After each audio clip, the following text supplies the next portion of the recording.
감사합니다. 우리가 지난주부터 사실 레위기를 시작한 것입니다. 레위기는 여러분들이 성경을 읽으실 때도 아마 조금 어려워서 대부분 창세기, 출애굽기까지 읽으시고 레위기에서 그냥 포기하시는 분들도 많고요. 그래도 조금 끈기가 있으신 분들은 레위기를 그냥 넘어가고 그 다음을 읽으시는 분들도 계시죠. 사실 목사인 저도요. 지금 목회를 굉장히 오래 하고 있음에도 불구하고 레위기를 강의하는 건 이번이 처음입니다. 저도 그냥 웬만하면 이렇게 넘어갔는데 이번에는 꼭 레위기를 여러분과 함께 나눠야겠다라는 생각이 들어서 함께 오늘부터 지난주부터 이제 레위기를 살펴봅니다. 물론 챕터 바이 챕터로 나가지는 못할 것 같고요. 내용을 중심으로 해서 우리 레위기가 우리에게 어떤 이야기를 하는지 함께 살펴봤으면 좋겠습니다. 여러분 이게 궁금하지 않으십니까? 수천 년 전에 있었던 그 레위기가 쓰여진 그 레위기가 지금 여러분들에게 어떤 의미가 있는가 하는 것이죠. 그죠? 그 수천 년 전에 이스라엘 사람들이 하나님 앞에 드렸던 그 제사가 오늘날 크리스찬들에게는 도대체 어떤 연관이 있는가, 상관이 있는가 하는 것입니다. 놀랍게도 그 힌트가 우리가 지난주에 봤던 1절에 들어있습니다. 1절의 시작이 여호와께서 회막에서 모세를 부르시고 라는 말씀으로 시작되어졌는데요. 거기에 이제 회막이라는 단어가 아주 중요한 단어입니다. 우리가 보통 회막, 성막 이렇게 여러 가지 이름으로 부르고 있는데 이 회막이라는 단어는 거기에 쓰여진 단어는 두 가지의 의미가 합쳐진 단어입니다. 첫 번째 의미는 무엇인가 하면 움직이는 텐트라는 뜻입니다. 그러니까 이동이 가능한 텐트라는 뜻의 단어와 거기에 약속된 만남이라는 단어가 합쳐진 단어가 회막입니다. 그러니까 합쳐서 생각해 본다면 약속된 만남을 위한 움직이는 텐트라는 뜻입니다. 그게 1장 1절에 나왔던 이 회막이라는 것이죠. 이것은 우리가 지난 시간에도 잠시 언급했지만 하나님께서 이스라엘 사람들을 애굽의 종으로 살 때 그들을 탈출시켜 놓으시고 그들에게 두 가지를 원하셨는데 하나님이 기대하신 것이 두 가지인데 첫 번째는 그들이 하나님의 뜻대로 살기를 원하셨습니다. 하나님의 뜻대로. 그래서 하나님이 뭘 주셨죠? 십계명과 율법을 주신 겁니다. 그죠? 그리고 또 하나님이 기대하신 것이 하나 더 있었는데 그게 무엇인가 하면 하나님이 이들과 만남을 갖기를 원하셨습니다. 계속해서 정기적으로 이스라엘 사람들과 하나님의 백성과 하나님이 만남을 갖기를 원하셨습니다. 그래서 주신 것이 지금 설명드린 회막이라는 것입니다. 성막이라는 것이죠. 그래서 이 성막을 통해서 이스라엘 백성들은 하나님을 만나게 되어집니다. 그리고 성막을 통해서라고 제가 지금 표현해 놨는데요. 이 성막이라는 것이 나중에 성전이 되어지고요. 성전이라는 것이 나중에 뭐가 되어지죠? 예수 그리스도의 몸이 되어지는 것이죠. 그래서 예수님께서 이 성전을 헐라 그러면 내가 사흘 만에 다시 세우리라 라고 말씀하신 것은 예수님께서 그 성전을 이야기한 게 아니라 건물을 이야기한 것이 아니라 예수님의 몸에 대한 이야기였습니다. 그죠? 그 예수님의 몸이 지금은 이제 교회 공동체가 되는 겁니다. 그래서 여러분들이 교회 공동체를 통해서 하나님을 만나는 것입니다. 성막을 통해서 만나듯이. 물론 그 성막이 예수님의 몸이었기 때문에 우리가 공동체를 통해서 하나님을 만나기도 하고 또 예수 그리스도를 통해서 하나님을 만나게 되어지는 그런 내용이 이제 계속돼서 성경에 진행되어져 있는 것이죠. 그렇다면 그 성막을 통해서 하나님을 만났는데 그 성막에 어떤 방법으로 하나님을 만났는가 하는 것이 이제 레위기에 쓰여져 있는 내용들입니다. 하나님께서 성막을 하나님과 이스라엘 백성들이 만나기 위해서 주신 장소라면 그 안에서 이루어지는 일, 제사와 그 다음에 절기가 있는데요. 이 제사와 절기는 하나님을 만나는 방법과 같습니다. 자, 이제 여러분들이 아까 제가 질문 드렸던 것을 이제 여러분들이 이제 생각하셔야죠. 그렇다면 레위기는 주로 제사와 절기에 대한 이야기인데 이 제사와 절기는 하나님을 만나는 방법이다 이렇게 했잖아요. 그죠? 그렇다면 오늘날 우리가 하나님을 만나는 방법은 뭐죠? 예배에 대한 것이죠. 그죠? 그러니까 레위기는 뭐에 대한 이야기입니까? 예배에 대한 이야기입니다. 그래서 레위기를 모르고는 우리가 하나님을 만날 수 없고, 레위기를 모르고는 정말 성경이 말씀하시는 대로 예배할 수 없는 것이죠. 그래서 여러분 오늘 이제 정말 중요한 우리가 일정을 시작하는 것입니다. 레위기를 통해서 어떻게 하나님을 예배할 것인가, 어떻게 하나님을 만날 것인가 하는 것을 여러분과 제가 잘 발견하고 하나님을 더 친밀하게 만나는 우리가 되기를 주의 이름으로 축복합니다. 자, 첫 번째로요, 이스라엘 사람들이 하나님을 만나는 방법이 제사였다고 말씀을 드렸는데, 레위기에 보시면 제사가 5가지의 제사가 나옵니다. 이제 혼돈하지 마셔야 될 것이 나중에 화제, 또 요제 이런 이야기들이 나오는데, 이것은 제사의 종류라기보다는 제사의 방법 가운데 좀 이렇게 행동에 근거한 것이기 때문에 그거는 이렇게 제사의 종류라고 보기는 좀 힘들고요. 실제 이제 제사의 종류라고 이야기한다면 번제, 속건제, 속죄제 이런 이제 이 5가지의 제사가 나옵니다. 우리가 그걸 살펴볼 텐데요. 그 첫 번째 시간입니다. 첫 번째 시간으로 여러분과 제가 잘 알고 있는 무슨 제사죠? 번제에 대한 이야기를 우리가 함께 나눠보고자 합니다. 거기에 대한 내용이 2절에 보면 이렇게 나와져 있습니다. 이스라엘 자손에게 말하여 이르라. 너희 중에 누구든지 여호와께 예물을 드리려거든 가축 중에서 소나 양으로 예물을 드릴지니라. 자, 이 번제에 대한 설명의 시작에 있어서 눈에 띄는 가장 주목해야 될 단어가 하나 나오는데, 그게 바로 누구든지라는 단어입니다. 누구든지 이 번제를 드려야 된다라는 부분이죠. 그렇죠? 히브리 원어로는 이 누구든지가 anyone 이런 뜻이 아니라, anybody 이런 뜻이 아니라, 여기서 말하는 누구든지는 아담이라는 단어입니다. 아담. 우리는 아담이라는 단어를 어떻게 알고 있는가 하면 하나님이 처음에 창조했던 남자와 여자 중에 그 남자의 이름으로만 알고 있죠. 그런데 이 아담이라는 단어가 그것보다 더 넓게 쓰여졌는데, 창세기 1장 27절에 보시면 하나님이 사람을 창조하시되 남자와 여자를 만드시고 이렇게 해놨는데요. 히브리 원어로 보면 하나님이 사람을 창조하시되 할 때 이 사람이라는 단어가 아담이라는 단어입니다. 아담. 다시 말씀드리면 여기서 말하는 누구든지라는 말 속에는, 아담이라는 말 속에는 남자든 여자든 구별 없이라는 뜻이 들어있다는 말이죠. 그러니까 예배는 누가 드려야 되는 거죠? 우리 신랑만 대표로 가서 드리고 오면 되는, 그게 아니라는 겁니다. 남자든 여자든 누구든지 모두가 구원받은 백성이라면 하나님을 만나야 되고 하나님 앞에 예배해야 된다는 것이죠. 이게 오늘날에는 우리에게 별로 이렇게 크게 와닿지 않아요. 왜냐하면 지금 우리는 남자와 여자가 거의 동등하게 살았으니까. 그런데 예전에 이스라엘의 이 레위기 시대에는 사실 여자는 거의 물건 취급하던 시대거든요.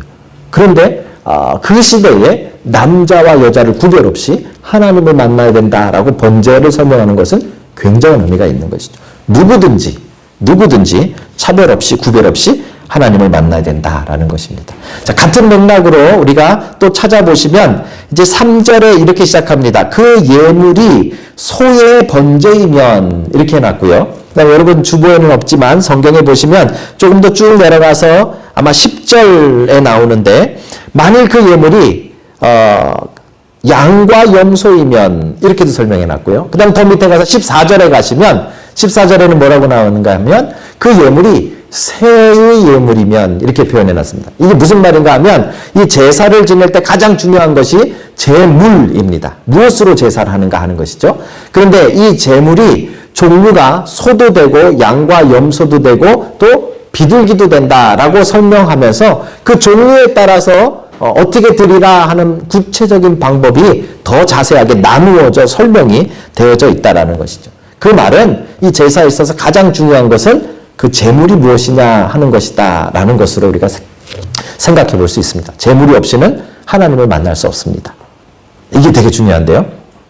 나중에 보시면 이 제물이 이제 예수 그리스도께서 십자가에 달려 돌아가신 것이기 때문에 예수님이 없이는 우리가 예배할 수 없다라는 결론을 얻게 되어집니다. 근데 그 이전에 우리가 생각해 볼 것이, 왜 그 당시에 소면 소, 양면 양, 염소면 염소 하나만 정해 주시면 될 텐데 왜 이렇게 복잡하게 많은 것을 정해 주셨는가 하는 것이죠. 그죠? 이게 어떻게 나눠진 것인가 하면, 그 당시에 경제적으로 좀 여유가 있는 사람들은, 하나님께서 원하시는 대로 소로 제사를 지낼 수가 있었어요. 그런데, 집에 소가 없는 사람 있잖아요. 그 당시 제물의 가장 중요한 것은, 가축이어야 합니다. 그러니까 지나가다가 이렇게, 저기 토끼 지나가네? 그래서 딱 싸가지고 하나님 앞에 드릴 수 없습니다. 그죠? 이렇게 정해 놓으신 거예요. 가축으로 정해 놓으신 이유는, 우리가 아주 애쓰고 수고하고 정성을 들여 키운 것을 하나님 앞에 드리는 거예요. 그러니까 예배가 그냥 우연히 일어날 수 없는 것을 우리에게 보여주는 거예요. 그죠? 그런데 그 가축 중에 누구는 돈이 많아서 소가 많아요. 10마리 중에 1마리 드릴 수 있죠. 근데 여러분 딱 소 1마리 있다고 생각해 보세요. 그 드리시기가 쉽지 않겠죠. 그죠? 그래서 중산층인 사람들은 양과 염소가 아마 있었을 거예요. 그 사람들은 양과 염소로 드리게 했습니다. 그런데 문제는 뭔가 하냐면요. 그 당시에 대부분 보통 사람들은 한 80~90% 이상이 가난했다는 겁니다. 이 사람들은 주로 양과 염소도 거의 못 키우고 기껏 단백질을 위해서 키울 수 있는 게 비둘기였습니다. 그렇죠? 그럼 비둘기로 드릴 수 있습니다. 그런데 그 중에서도 더 많은 사람들은 비둘기는커녕 내일 아침 먹을 빵도 없는 상태에서 잠드는 경우들이 많았단 말이에요. 예수님 시대까지도. 그죠? 그럼 그 사람들은 어떻게 합니까? 그 사람들은 굳이 밖에 나가서 산에 있는 산비둘기라도 잡아서 드리도록 허락하셨다는 것이죠. 그죠? 자, 여기 아주 중요한 의미가 하나 담아져 있습니다. 보통 소가 없는 사람들은 이렇게 이야기합니다. 하나님, 저는 소가 없어서 못 드립니다. 양으로 드리라는 말이죠. 그죠? 양이 없는 사람들은 이렇게 얘기합니다. 하나님, 저는 양이 없어서 못 드립니다. 비둘기로 드리라는 말입니다. 그죠? 비둘기가 없는 사람들은 이렇게 이야기합니다. 하나님, 저는 비둘기도 없으니까 그냥 면제해 주십시오. 그럼 밖에 나가서 잡아서라도 드리라는 겁니다. 뭐죠? 예배는요, 면제가 없습니다. 예배는 핑계가 없습니다. 예배에 대해서는 우리가 핑계나 면제를 댈 것이 아무것도 없습니다. 예배는 모든 구원받은 사람들이 절대적으로 하나님을 만나는 것이 예배라는 것입니다. 하필 오늘 같은 날, 많이 빠지신 날, 방송으로 보시는 날, 이런 날 제가 이렇게 얘기해서 정말 죄송합니다. 목회를 하다 보면요, 사실, 제일 힘든 건 물론 말씀을 준비하는 거죠. 이렇게 준비하는데 어떨 때는, 빨리 이렇게 하나님 주시지 않을 때는 정말 며칠 고민해야 되죠. 근데, 이 말씀 준비하는 것만큼 또 목사님들이 힘들어하는 것이 사람을 만나는 겁니다. 생각보다. 정말 다양한 사람들 자주 만나야 되기 때문에 사람을 만나는 것을 좀 이렇게 힘들어 하시는 분들이 계십니다. 어떤 목사님 저한테 그러시더라고요. 본인 경험을 얘기해서 본인이 한국에 계실 때 아침에는 결혼식인도 오후에는 장례식인도 저녁에는 돌잔치 이렇게 해보셨대요. 이게 어떻게 하는 얘기입니까? 웃었다 울었다 어떻게 인도하라는 거죠. 그죠? 사람을 만나는 것 자체가 그래서 목사님들에게 굉장한 스트레스가 되는데 다행히도 저는 성격상 이렇게 수다 떠는 거 좋아하고 사람 만나는 걸 좋아하니까 저한테는 편하게 연락하셔도 됩니다. 저는 별로 거기에 스트레스를 별로 받지 않습니다. 그런데 저도 이 사람을 만나면서 힘들었던 경험이 있습니다. 오클랜드에서 있었던 일인데요. 그때 교회 안에 조금 어려운 일이 있어가지고 제가 이분 만나고 저분 만나고 한 주간 동안 굉장히 많은 분들을 만나는 날이었어요. 주간이었어요. 그러다가 중간에 딱 하루 정도 쉬는 날이 있는 거예요. 그래서 점심에 얼마나 좀 편하게 좀 쉬어야겠다 싶어가지고요. 이제 무장 해제하고 이제 집에서 이제 제 아내랑 같이 밥을 먹으려고 밥을 먹으려고 딱이 아니라 밥을 먹었죠. 밥을 먹고 이제 딱 쉬려고 하고 있는데 전화가 왔어요. 목사님, 우리 다 기다리고 있는데요. 네? 목사님, 우리 점심 약속해가지고 지금 온 식구들이랑 다 기다리고 있다는 거죠. 전혀 생각이 안 나는 거예요. 핸드폰에도 안 떴고. 그죠? 그래, 네, 지금 가겠습니다. 그러면 정신없이 가가지고요. 배부르지만 밥을 또 먹고, 거기서 그분들과 이야기를 하면서 제가 굉장히 미안하다고 사과를 했어요. 그런데요, 그 일 이후에도 그분을 보는데 너무너무 힘든 거예요. 왜 그런가 제가 생각해 봤어요. 여러분, 목사가 좀 이렇게 나이가 들어가면 좀 깜빡할 수 있는 거 아닙니까? 그죠? 약속 한번 잊어버릴 수 있는 거 아닙니까? 인간적으로, 그죠? 근데 그게 왜 이렇게 나한테 큰 문제였는가 생각을 해 봤더니 약속은요, 시간과 장소에 대한 것이 아니에요. 진짜 약속은 뭐에 대한 것인가 하면 만나는 상대에 대한 것이에요. 그래서 내가 약속을 잊어버렸다라는 말은 그만큼 내가 그 사람을 홀대했다라는 말이에요. 내가 약속을 그 사람에 대해서 깜빡했다라는 말은, 제가 지금 제 무덤을 파고 있죠. 나중에 여러분과 약속을 한번 잊어버리면 저는 어떻게 살아갈까, 그죠? 약속이라는 거는 그 사람에 대해서 내가 어떤 마음을 가지고 있는가에 대한 것이에요. 그죠? 지금 예배를 우리가 뭐라고 정의했는가 하면, 약속된 만남을 하는 장소, 그래서 회막에서 하나님이 모세를 부르셔서 만났고 이스라엘 백성들을 만나시는 거예요. 그러니까 하나님이 만드신 약속에 우리가 부름을 받아 만나는 것이 예배예요. 여러분들이 하나님을 만나는 것이 예배라는 말이에요. 그죠? 그렇다면 이것은 이 장소에 대한 이야기도 아니고 시간에 대한 이야기도 아니에요. 그 약속의 대상인 하나님을 여러분들이 어떻게 생각하느냐가 여러분들이 어떻게 예배를 드리냐 하는 것과 똑같은 이야기예요. 그럼 이제 우리 얘기가 좀 달라지죠. 그죠? 빠지실 수 있죠. 사실 뭐 1년에 한 번 딱 오늘 이 방송 보시는 분들 가운데 내가 계속 나오다 1년 딱 한 번 여행 왔는데 하필 우리 목사님 왜 오늘 이런 얘기 하나, 그런 분 계실 거예요. 그죠? 출장 때문에 지금 나가신 분도 계시고요. 어쩔 수 없이 아파서 못 오시는 분도 있고요. 좀 애기 때문에 애가 아파서 못 오시는 분도 있고요. 다 이해가 하고 아마 저도 공감합니다. 그런데 문제는 우리가 그 이전에 예배를 어떻게 생각할 것인가. 예배를 저도 여러분들도 어떤 시간과 장소에 대한 것으로만 생각하지 않는가. 모임에 대한 것으로만 여기지 않는가. 그래서 그냥 어떤 장소에 어떤 시간에 그냥 가서 앉아있다 오는 것으로만 여기지 않는가. 약속이라는 것은, 예배라는 것은 그 약속의 대상인 하나님에 대한 것이라는 것을 우리는 잊고 있지 않은가. 만약에 여러분들이 하나님을 만나기로 약속한 것이고 하나님이 부르셔서 하나님을 만나기 위해 이 자리에 오신 것이라면 그죠? 빠질 수 없다는 거죠. 핑계가 없다는 것이죠. 그죠? 아마 아프셔도 막 기어서 나오실걸요. 죄송한 이야기지만 저도 여러분도 그래서 이 어려운 말씀 앞에 다시 한번 예배를 생각해야 됩니다.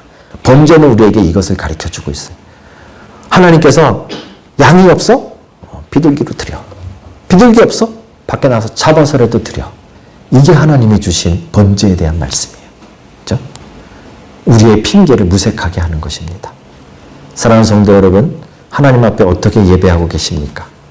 여러분들은 어떤 마음으로 오늘 이 자리에 나오셨습니까? 사실 이 자리에 나오신 분들은 이 설교를 들을 필요가 없는 분들이지만, 그죠? 하지만 여러분들 이 자리에 앉아 계시면서 여러분들은 정말 하나님을 만나고 계십니까? 하나님과의 약속, 하나님이 그 중심이십니까? 시간과 장소가 아니라 하나님에 대한 일임을 우리는 다시 한번 기억해야 할 것입니다. 사랑하는 성도 여러분, 우리는 깊은 반성을 하며 이 말씀을 다시 한번 생각해야 됩니다. 번제는 우리에게 분명한 것을 이야기합니다. 예배에는 핑계가 없습니다. 예배에는 면제가 없습니다. 예배는 하나님을 만나는 것이기 때문에 그렇습니다. 하나님을 만나는 여러분들 되시길 주의 이름으로 축복합니다. 자, 두 번째로요, 마지막으로요, 번제가 우리에게 가르쳐주는 예배의 모습이 있습니다. 하나님께서 왜 제사를 5가지나 다르게 그 중에서도 번제를 따로 구별하셨는가 하는 것이죠. 번제가 다른 제사들과 좀 다른 점이 있는가 하는 것을 우리가 생각해 볼 필요가 있는데요. 다른 점이 있습니다. 1장 9절에 나와 있는데요. 여러분 주보에 1장 9절 한번 보시면 같이 읽을까요? 다 같이 한번 같이 읽을까요? 자, 시작. 그 내장과 정강이를 물로 씻을 것이며 제사장은 그 전부를 제단 위에서 불살라 번제를 드릴지니. 그죠? 먼저 그 내장과 정강이를 씻는다는 것은 아마 이 소를 양이나 소를 잡는 과정 또는 그 양이나 소가 걸어다니기 때문에 지저분한 것이 묻어 있는 그런 부분을 깨끗이 정결하게 씻는다라는 의미가 있습니까? 하나님 앞에 나오실 때 그냥 나오실 수 없습니다. 그죠? 우리의 마음이 거룩하고 정결한 마음으로 이 자리에 와 계셔야 됩니다. 지나가다 들리시는 그런 개념이 아니라는 것이죠. 그죠? 그렇게 깨끗이 씻은 다음에 중요한 것은요, 제사장이 그 전부를 제단에 드렸다. 이렇게 이야기합니다. 그 전부라는 뜻입니다. 아까도 말씀드렸듯이 제물은 궁극적으로 예수 그리스도를 의미합니다. 그래서 예수 그리스도께서 어떻게 하나님께 나아가는 길을 만드셨는가를 보면 우리가 어떻게 예배해야 되는가를 볼 수 있죠.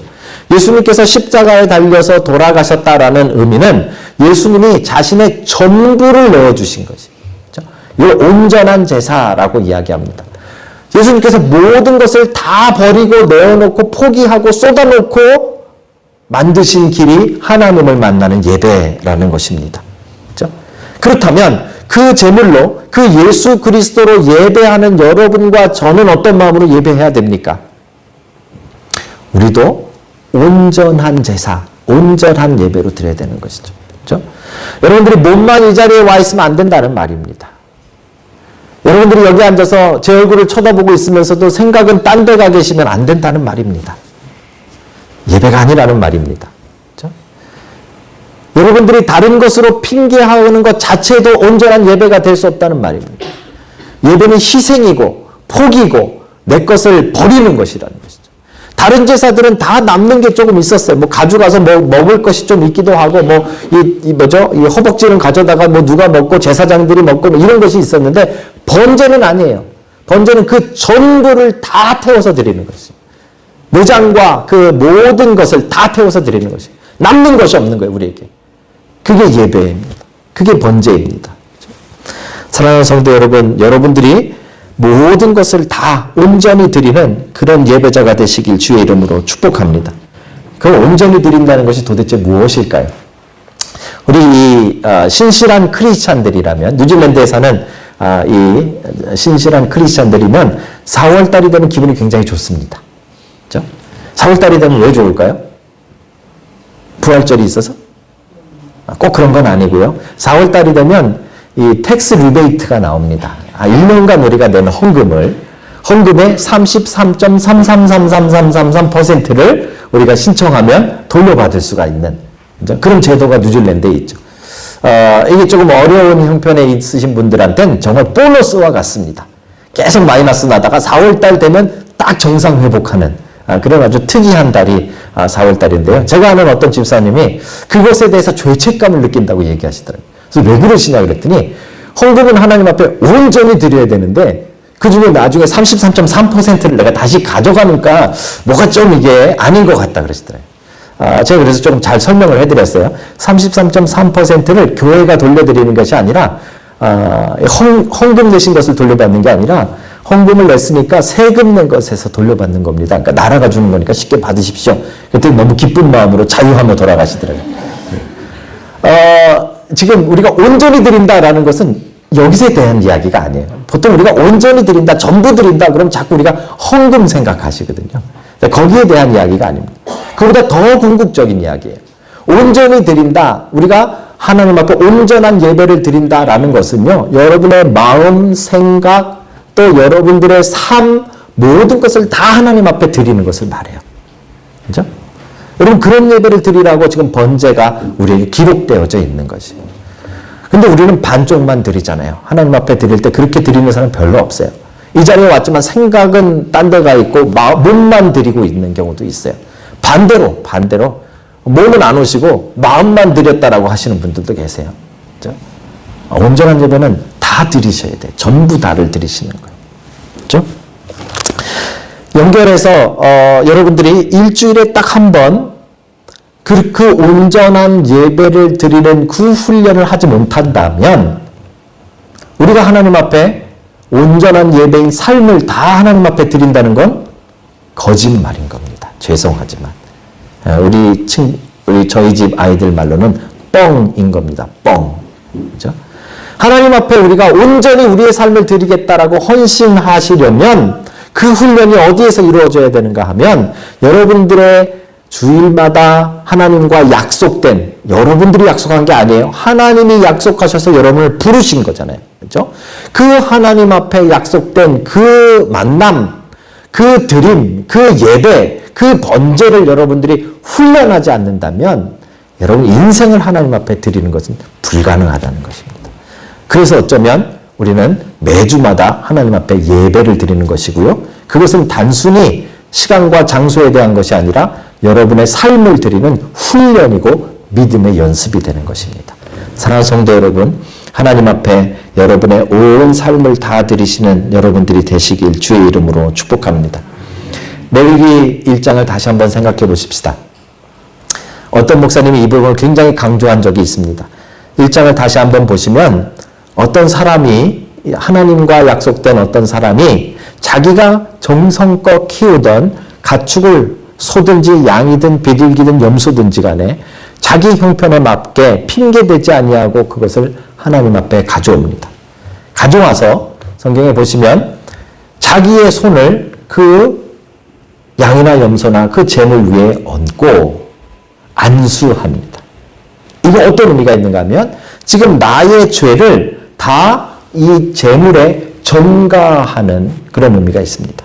그것이 끝나면 그 다음에 칼을 가지고 그 양을 자기가 잡습니다. 성경을 다시 보시면 그가라는 표현입니다. 제사장을 말하는 게 아닙니다. 그 사람이 직접 양을 죽이고 가죽을 벗기고 그 다음에 포를 뜨는 거죠. 살을 잘라서 하나님 앞에 드릴 제물을 만드는 것입니다. 이거 굉장히 중요합니다.